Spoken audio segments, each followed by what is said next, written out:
पाकिस्तान पिटने के बाद भी बाज नहीं आ रहा है। हमेशा की तरह फिर से भारत के खिलाफ वो जहर उगल रहा है और गीदड़ भभकियां दे रहा है।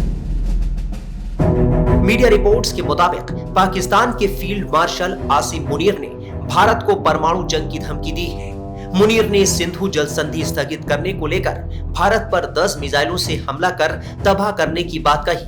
आसिम मुनीर ने कहा कि भारत के इसे स्थगित करने के फैसले से 25 करोड़ लोगों को भुखमरी का खतरा पैदा हो सकता है।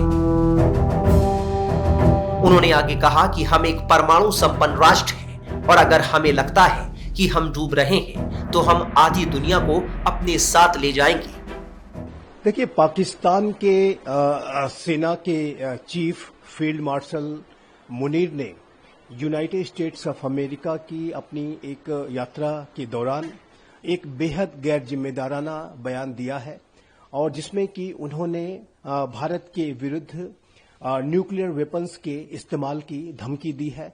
और उन्होंने अपने बयान में ये कहा है कि यदि पाकिस्तान के ऊपर कोई एग्जिस्टेंशियल थ्रेट आता है तो पाकिस्तान न्यूक्लियर वेपन्स का इस्तेमाल कर सकता है और पाकिस्तान अपने साथ आधे विश्व को ले डूबेगा।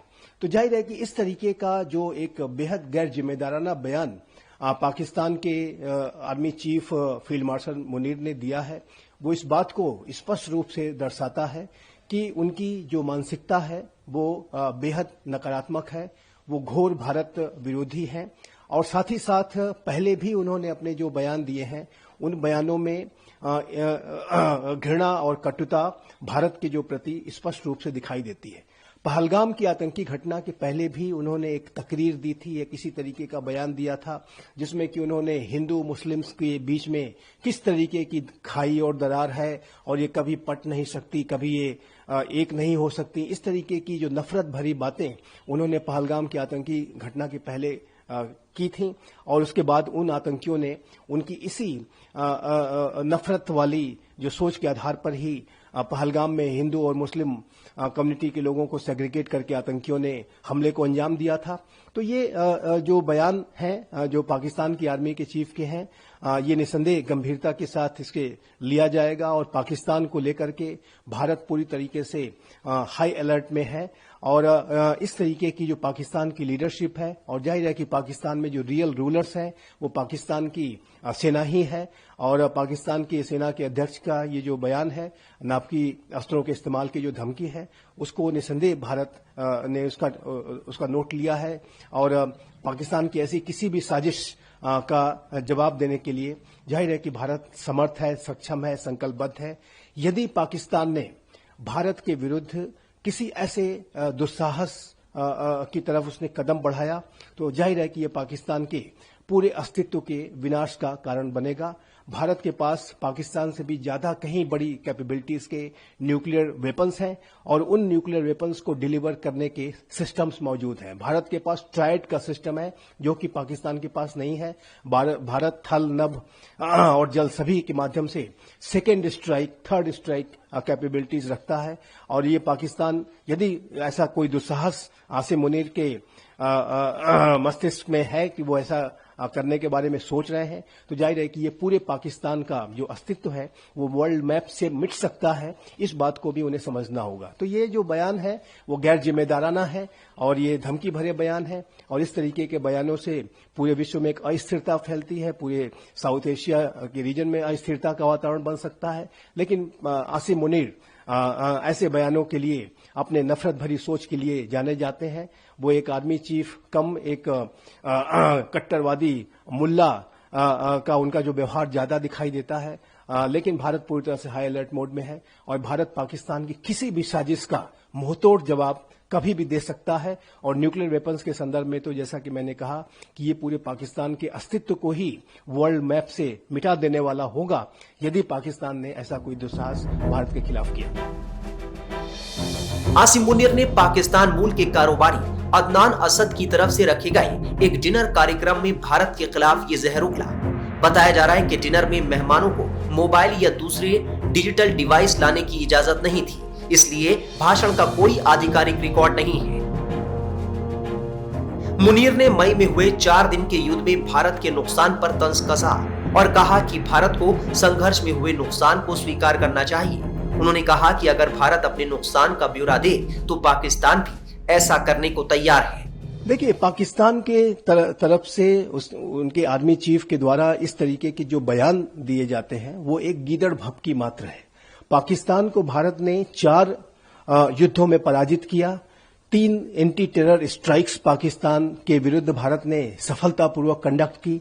जो रिसेंट जो ऑपरेशन था वो ऑपरेशन सिंदूर था, जिसमें कि भारत ने अपने सारे स्ट्रेटेजिक ऑब्जेक्टिव हासिल किए और पाकिस्तान को एक बड़ी शिकस्त दी। और जाहिर है कि पाकिस्तान अपनी इस शिकस्त को उसको स्वीकार करने में उसे दिक्कतों का सामना करना पड़ रहा है और अपनी देश की जनता को दिखाने के लिए उनका पाकिस्तान के जो मूल मुद्दे हैं उनसे ध्यान डाइवर्ट करने के लिए इस तरीके की बातें कही जाती हैं। पाकिस्तान के हुक्मरान इस तरीके की बातें करते हैं कि अगला युद्ध जल्द हो सकता है और ये जाहिर है कि भारत विरोधी एजेंडे का इस्तेमाल पाकिस्तान के मिलिट्री एस्टेब्लिशमेंट या पॉलिटिकल एस्टेब्लिशमेंट के जो लीडर्स हैं वो समय समय पर करते हैं। भारत के विरुद्ध साजिशें रच करके, भारत के विरुद्ध प्रोपेगेंडा करके वो अपनी जनता का ध्यान वहां की गरीबी, भूखमरी, बेरोजगारी और अनेक तरीके की जो पाकिस्तान की दयनीय स्थितियां हैं उससे अपनी जनता का ध्यान डाइवर्ट करने के लिए ये सारी बातें कही जाती हैं। लेकिन भारत का जो रिस्पांस रहा है ये पूरा विश्व जानता है। पाकिस्तानी सबसे ज्यादा उसे जानते हैं और समझते हैं कि भारत किस तरीके की बड़ी कैपेबिलिटी का राष्ट्र है। और अब तो भारत, जो आज का भारत है, वो आतंकवाद के प्रति जीरो टॉलरेंस के अप्रोच पे चलता है। ये जो नया भारत है आतंकवाद को बिल्कुल भी बर्दाश्त नहीं करता और आतंकवाद के विरुद्ध कड़ी से कड़ी कार्रवाई करके दिखाता है। तो ये पाकिस्तान के हुक्मरानों का ये जो बयान है वो एक डाइवर्जनरी टैक्टिक्स के तहत दिया जाता है। वो जानते हैं कि वो भारत से युद्ध नहीं जीत सकते, लेकिन मैं स्पष्ट रूप से कहना चाहता हूं कि यदि पाकिस्तान ने प्रॉक्सी वॉर का इस्तेमाल करते हुए आतंकवाद की कोई साजिश अगर फिर से भी रची तो जो भारत का अब रिस्पांस होगा वो अब तक के किए गए सभी रिस्पांसेस से कहीं ज्यादा बड़ा होगा। और इस बार तो भारत ने एक न्यू नॉर्मल सेट कर दिया है कि अगला जो भारत की कार्रवाई होगी किसी आतंकवादी साजिश के विरुद्ध वो न सिर्फ आतंक के ठिकानों पर होगी बल्कि आतंक के पनाहगारों पर भी ये कार्रवाई होगी। यानी कि पाकिस्तान के जो इस्टेब्लिशमेंट की जो पूरा उनका जो तंत्र है, स्टेट स्पॉन्सर्ड मैकेनिज्म है, पूरे पाकिस्तानी मिलिट्री का जो इस्टेब्लिशमेंट है उसके ऊपर भारत कार्रवाई अवश्य करेगा। और कोई भी भविष्य का भारत के ऊपर पाकिस्तान के द्वारा किया गया आतंकी हमला एक एक्ट ऑफ वॉर होगा। इस बात को भारत के प्रधानमंत्री श्री नरेंद्र मोदी ने ऑपरेशन सिंदूर के बाद अपने दिए राष्ट्र के नाम संबोधन में स्पष्ट रूप से बता दिया था। अब पाकिस्तान को यह तय करना है कि वो अपना भविष्य कैसा देखना चाहता है। बता दें कि पिछले दिनों भारत के सेना प्रमुख जनरल उपेंद्र द्विवेदी ने पाकिस्तान को कड़ी चेतावनी देते हुए पाकिस्तान से जल्द ही दोबारा युद्ध होने की आशंका जताई है। उन्होंने कहा कि अगला युद्ध जल्द हो सकता है, हमें उसी के मुताबिक तैयारी करनी होगी और इस बार हमें ये लड़ाई मिलकर लड़नी होगी। भारत के chief of army staff general Upendra Dwivedi ने बेंगलोर में दिए एक व्याख्यान में इस बात को स्पष्ट रूप से कहा है कि पाकिस्तान के विरुद्ध हाल में किए गए ऑपरेशन सिंदूर में भारत ने बड़ी सफलता अर्जित की है और इस सफलता को अर्जित करने में भारत के द्वारा जो मिलिट्री एक्शन लिया गया, हमारी सेनाओं ने जो पराक्रम दिखाया, उसका तो एक बड़ा महत्व और सबसे बड़ा महत्व तो है ही।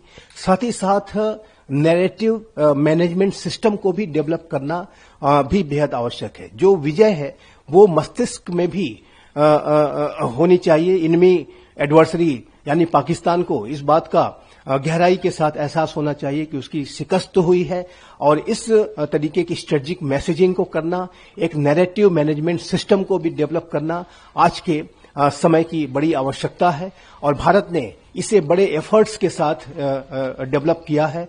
ऑपरेशन सिंदूर के बाद भारत के द्वारा जो पूरी स्ट्रेटेजिक मैसेजिंग की गई वो बहुत ही रिस्पांसिबल थी, प्रोपोर्शनेट भारत का जो की कार्रवाई थी उसको भारत ने पूरे विश्व को बताया कि भारत को ऐसा करने की क्यों आवश्यकता थी और क्यों आतंकवाद के विरुद्ध जीरो टॉलरेंस का अप्रोच रखना होगा।